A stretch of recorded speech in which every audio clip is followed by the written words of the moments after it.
کامران عدالت کے ایک کونے میں کھڑا ہلکی سی مسکراہٹ کے ساتھ اپنے وکیل بخاری کی طرف دیکھتا ہے اور دھیمی آواز میں کہتا ہے، آج سحر ہار جائے گی۔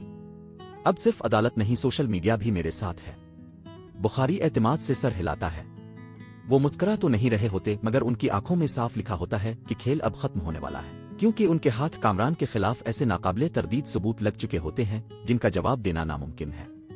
جج صاحب جیسے ہی کامران کو کٹہرے میں بلاتے ہیں، پہلا اور دوسرا سوال تو وہ کسی نہ کسی طرح سنبھال لیتا ہے، مگر تیسرا سوال ایسا ہوتا ہے کہ کامران کے چہرے کا رنگ الفاڑ جاتا ہے۔ وہ جواب دینے کی کوشش کرتا ہے، مگر الفاظ لڑکھڑا جاتے ہیں اور اسی لمحے اس کے منہ سے آدھا سچ نکل جاتا ہے۔ میں نے جان بوجھ کر اس رات سحر کو گھر بلایا تھا۔ کافمیر عدالت میں ہلچل مچ جاتی ہے۔ کامران فوراً خود کو سنبھالتے ہوئے کہتا ہے، لیکن میں نے کوئی جرم نہیں کیا۔ مگر اب بہت دیر ہو چکی ہوتی ہے، کیونکہ آدھا سچ بھی کبھی کبھی پورے جھوٹ کو جلا دیتا ہے۔ اسی لمحے عدالت کے دروازے کھلتے ہیں اور کرن اندر داخل ہوتی ہے۔ اس کا چہرہ تھکا ہوا ہوتا ہے، مگر آواز میں سچ کی مضبوطی ہوتی ہے۔ وہ کہتی ہے، میں نے خود کامران کے گھر کی CCTV فوٹیج دیکھی تھی، مگر اس نے وہ ثبوت مجھ سے چھین لیے تھے۔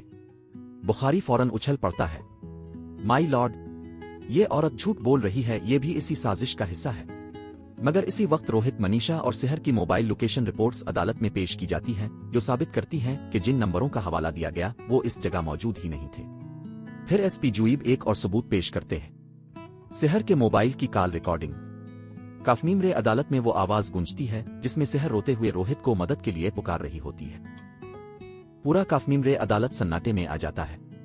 جج صاحب فیصلہ سنانے ہی والے ہوتے ہیں کہ اچانک کافمیر عدالت میں افراتفری مچ جاتی ہے۔ پیچھے سے علی دوڑتا ہوا آتا ہے اور ایک جھٹکے میں کامران کے ہاتھ سے گن چھین لیتا ہے۔ اگلے ہی لمحے SP جویب کامران کو زمین پر گرا کر اس کے ہاتھوں میں ہتھکڑیاں لگا دیتے ہیں۔ کامران چیختا ہے، چلاتا ہے، مگر اب کوئی اس کی سننے والا نہیں ہوتا۔